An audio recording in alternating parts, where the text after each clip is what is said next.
এবারে রমজানকে সামনে রেখে গুনাহ ছেড়ে দিয়ে আল্লাহর ইবাদত পুরো একটা মাস রমজান সুন্দর করে আল্লাহর হুকুম পালন করেন। সবগুলো গুনাহ ছেড়ে দেন। চুরি, ডাকাতি, জিনা, ব্যভিচার, মদ, জুয়া, সুদ, ঘুষ, নারী, ছবি, সমস্ত অশ্লীলতা, বেহায়াপনা, হারাম উপার্জন। প্রিয় ভাই, আমি একজনের আশায় বললাম, একজনের আশা। আমি 1 লাখ দিয়ে কর্মটা কি বাপ? আমি তো ভোটে দাঁড়াইছি না, আমি তো কোনো প্রার্থী না যে আমার একটা ভোট বেশি হইলে আমার লাভ, না না।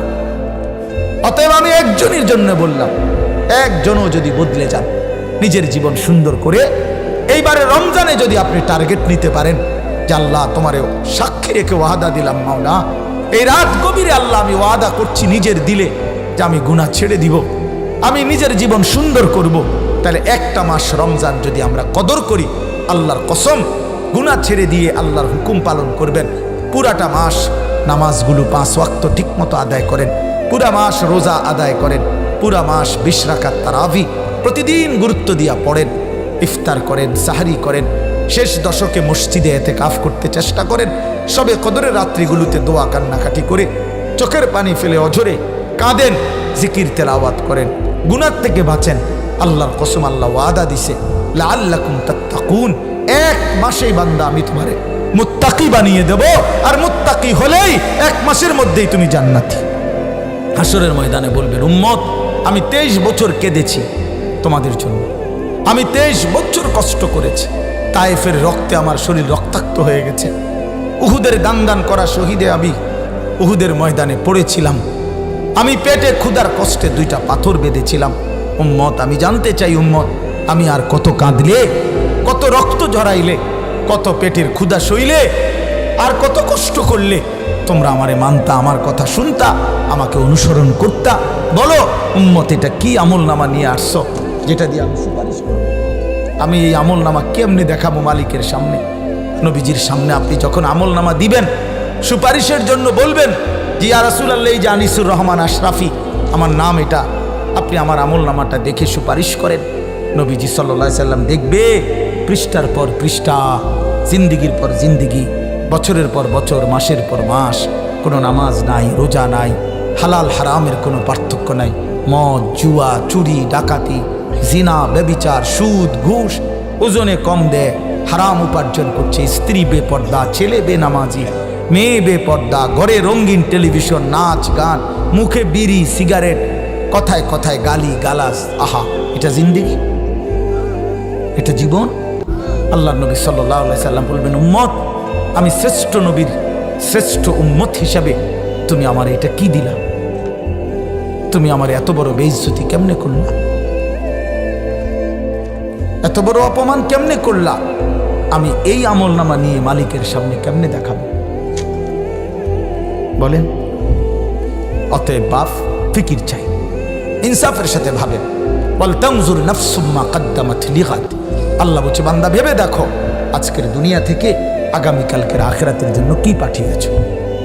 নবীজি বলছেন, আল কাইয়িসু মান দানা নাফসাহু ওয়া আমিলা লিমা বাদাল মাউত। বুদ্ধিমান সে যে নিজের হিসাব করে এবং মৃত্যু পরবর্তীর জন্য আমল করে। নবীজি বলছে, নবীজিকে জিজ্ঞাসা করছে, মান আকিয়াসুন নাস, সবচেয়ে বুদ্ধিমান কে? নবীজি বলছে, আকসারুহুম যিকরান লিল মাউত, যে মৃত্যুকে বেশি বেশি স্মরণ করে, ওয়া আকসারুহুম ইস্তিদাদান লিল মাউত, যে বেশি বেশি মৃত্যুর জন্য প্রস্তুতি গ্রহণ করে। অতএব মৃত্যু নিশ্চিত, নিশ্চিত, কথা বলেন না? মরণ নিশ্চিত, কবর নিশ্চিত, আখিরাত নিশ্চিত।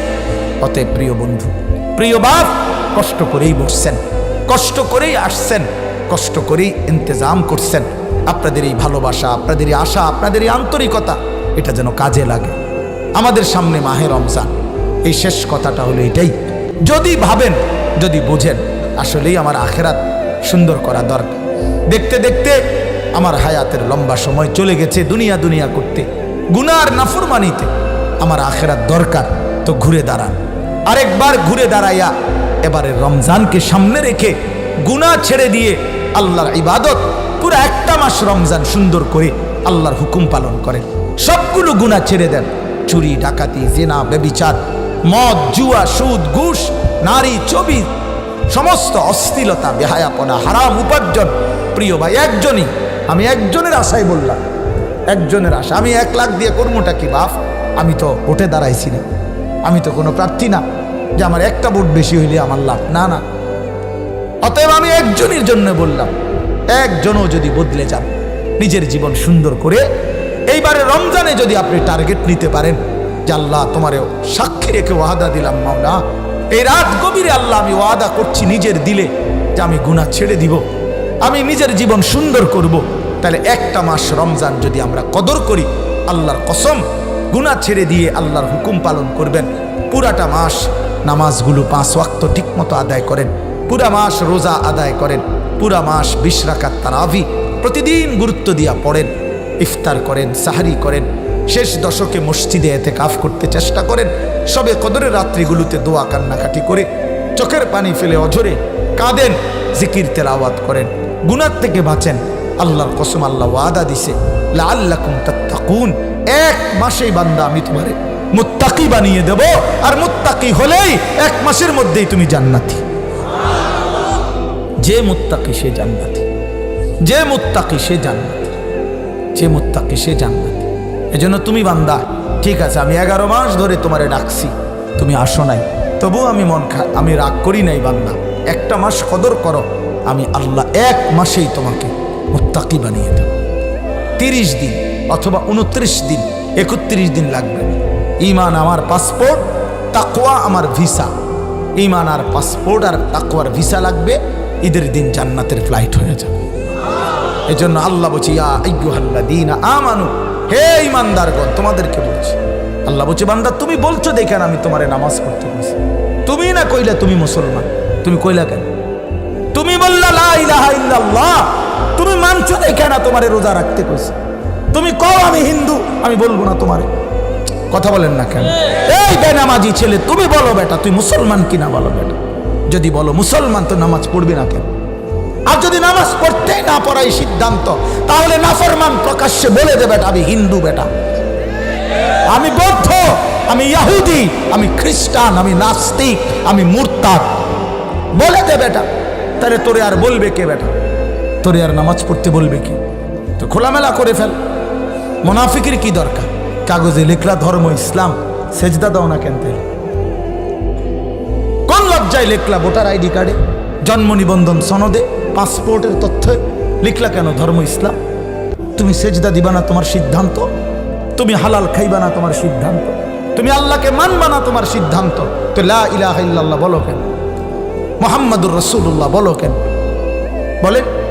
এই জন্য যৌক্তিক কথা তো এটাই যে আমি যেহেতু মুসলমান, আমি লাগাম ছাড়া না, আমার জিন্দিগি পাগল ছাগলের জিন্দিগি না, আমরা মোমেন, আমাদের জীবন স্বাধীন না আল্লাহর অধীন। স্বাধীন না আল্লাহর অধীন? আল্লাহর অধীন। আমি মুক্ত না, আমি আজাদ না, আমি আল্লাহর হুকুমের অধীন, আমি রাসূলুল্লাহ সাল্লাল্লাহু আলাইহি সাল্লামের সুন্নাতের অধীন, আমার নবীর 23 বছরের মেহনতের অধীন, আমি নবীজির সুন্নাতের অধীন। অতএব আমার বাপ, আমার বন্ধু, আমি দোয়া করছি আপনারা প্রত্যেকে ইনশাআল্লাহ নিয়ত করেন যে এবারের রমজান ঘুরে দাঁড়াবেন ইনশাআল্লাহ। এবারে রমজান যেন হয় পরিবর্তনের রমজান। বলেন ইনশাআল্লাহ। রমজান আসিয়া পড়ছে বাপ, আমরা সবাই সারা পৃথিবীর মুসলমান রমজান নিয়ে প্রস্তুতি নিতেছি। ইমানদাররা, ওলামায়ে কেরামরা, আউলিয়ারা, সব সব সব রমজান রমজান রমজান। আমরা এই সব কোনো কথা নাই ভাই, রমজান সামনে আর কোনো কথা নেই, খালাস। মাহফিল, হুজুর, দাওয়াত, ওর রাহেব সব বন্ধ। রমজান সামনে, শুধু রমজান। সোমবারে আমার উমরার ফ্লাইট, তো আমি চলে যাবো আল্লাহর ঘরে, খালাস। মালিকের ঘরেই পড়ে থাকা, আল্লাহর ঘরে। এই জন্য বলার উদ্দেশ্য হইল বন্ধু আমার, রমজান মোমেনের জন্য ভিন্ন কিছু, নাফরমানের জন্য কিচ্ছু না। নাফরমানের জন্য বুট মুড়ি, ইমানদারের জন্য ইফতার। হ্যাঁ, নাফরমানের জন্য মুরগার গোস্ত, গরুর গোস্ত, ইমানদারের জন্য সাহারি। সাহারি বরকত, ইফতার বরকত, রোজা বরকত। ঈদ তো তার জন্য যে রোজা রাখে, ঈদ তো তার জন্য যে গুনাহ ছেড়ে দেয়। কোন নাফরমান বাটপার, কোন হারামখোর, সুদখোর, কোন বেহায়া বেপর্দা নারী পুরা রমজান যেগুলা বাজারে বাজারে মার্কেটে মার্কেটে ঘুইরা জুতা কিনছে আর শাড়ি গহনা কিনছে, এই সমস্ত নারীদের জন্য, এই সমস্ত পুরুষ যারা হালাল হারামের তমিজ করে নাই, খোদার কসম এদের জন্য কোনো ঈদ নাই। ঈদ তোর বাপের না, ঈদ জাতিসংঘের না, ঈদ বাংলাদেশ সরকারের না, ঈদ আল্লাহর দেওয়া, আল্লাহর দেওয়া, আল্লাহর দেওয়া। অতএব আল্লাহর নাফরমানি করে ঈদ পালনের কোনো অধিকার তুই বেঈমানের নাই বেটা। তোর আবার কিসের ঈদ বেটা? তোর আবার ঈদ কি? তুই সেজদা করছিলাম, হ্যাঁ? তোর আবার কিসের ঈদ? পুরা মাস চুরি করলা, বাটফারি করলা, ওজনে কম দিলা, সুদের টাকা আগের মতো খাইলা, ঘুষের টাকা আগের মতো। হাওড়ার ঈদ, জুতা এক জোড়া ফিন্দা আড়ে ঈদ। কিতা ঈদ? আছে জুতা। কি অবস্থা আপনার ঈদের? কি করে এই যে শার্ট দেখছেন না, ঈদ ঈদ বলে শার্ট। ঈদ মানে নতুন জুতো, হ্যাঁ, মানে আপনার পুরান জুতা দিয়া না, নতুন জুতা দিয়া ফিটবে আর কি আপনার। ঈদ মানে নতুন, ঈদ মানে নতুন জুতা। কোথায় লিখছে এটা? পৃথিবীর কোন কিতাবে আছে এটা? হ্যাঁ, অতএব নাফরমানের কোনো ঈদ নাই। ঈদ এটা জাতিসংঘ থেকে দিছে, এটা 21শে ফেব্রুয়ারি, এটা 26শে মার্চ, এগুলো না বাংলাদেশীয় কি বিষয়, ঠিক আছে না কথা? আজকে 21শে ফেব্রুয়ারি, একটি গুরুত্বপূর্ণ মহিমান্বিত আমাদের দেশের জন্য একটি দিবস, ঠিক আছে? এটা আমাদের ভাষা দিবস, এটা আন্তর্জাতিক মাতৃভাষা দিবস, এটা তো রাষ্ট্রীয় দিবস। 26শে মার্চ, 16ই ডিসেম্বর, তো ঈদ কি এরকম কিছু না? ঈদ আল্লাহর দেওয়া, ঈদ রাসূলুল্লাহ সাল্লাল্লাহু আলাইহি ওয়াসাল্লামের শুনানো। অতএব দয়া করে আমরা অনুরোধ করছি, রমজান পুরাটা ঈদের প্রস্তুতি নয়, রমজান আখিরাতের প্রস্তুতি। বলেন না কেন? সামনে ঈদ, সামনে কি ঈদ? সামনে রোজা, সামনে রোজা, রোজা আখিরাতের প্রস্তুতি। অতএব আপনারা ইনশাআল্লাহ প্রত্যেকেই গুনাহ ছেড়ে দিয়ে 5 ওয়াক্ত নামাজের সিদ্ধান্ত নিয়ে রমজান গুনাহমুক্ত কাটাবেন। বলেন ইনশাআল্লাহ। যুবক ভাই, আমি অনুরোধ করছি, যুবক ভাই শেষ পর্যন্ত যে কয়জনে টিকলা, তোমরা নওজোয়ান ভাই কও যে 5 ওয়াক্ত নামাজ পড়বা ভাইয়া। আমার আসার মূল উদ্দেশ্য ভাইয়া এটা। আমি আল্লাহ তৌফিক দান করেন, আল্লাহ কবুল করে নেন। নওজোয়ান ভাই মনে রাখো, আগামীর পৃথিবীতে ইসলামের পৃথিবী, আগামীর পৃথিবী কোরআনের পৃথিবী, আগামীর পৃথিবী কালেমার পতাকা উড়বে ইনশাআল্লাহ। শুধু বাংলাদেশ, আমরাও পৃথিবীর খোঁজ খবর রাখি, সারা বিশ্ব ইতিহাস, সারা পৃথিবীর হালাত আমরাও পর্যালোচনা করি, আলহামদুলিল্লাহ। অতএব গোটা পৃথিবীতেই এখন মজলুমের বিজয়, জালেমের পরাজয়। এটা শুধু বাংলাদেশে পলাইছে এমন না, বহুত জায়গায় পলাইছে, আরো পলাবে। হ্যাঁ, উইকেট পড়তে আছে, বোলিং চলতে আছে, জানেন এটা? বোলিং কররা বোলিং, হ্যাঁ, বোলিং চলতেছে সারা বিশ্বে, সারা বিশ্বেই মজলুম বোলিং করতে আছে এবং জায়গায় জায়গায় উইকেট পড়তেছে, আরো উইকেট পড়বে ইনশাআল্লাহ। ইসরায়েলের কুত্তা হেরেই যাবে ইনশাআল্লাহ। মজলুম ফিলিস্তিনের বিজয় হবেই হবে ইনশাআল্লাহ। মনে রেখো দোস্ত, একদিন ঘুম থেকে উঠা শুনবা ফিলিস্তিনের গাজ্জার ইমানদাররা বিজয়ের হাসি হাসতেছে, আর ইসরায়েলের কুত্তারা হেরে গেছে, হেরে গেছে, হেরে গেছে, হেরে গেছে। এজন্য দয়া করে সারা পৃথিবীতে ইনশাআল্লাহ ইমানদারের বিজয়ী হবে। আফগানিস্তানে কালেমার পতাকা উঠছে, সিরিয়ায় কালেমার পতাকা উঠছে, অতএব পৃথিবীর অন্যত্র কালেমার পতাকা উড়বে ইনশাআল্লাহ, উড়বে ইনশাআল্লাহ।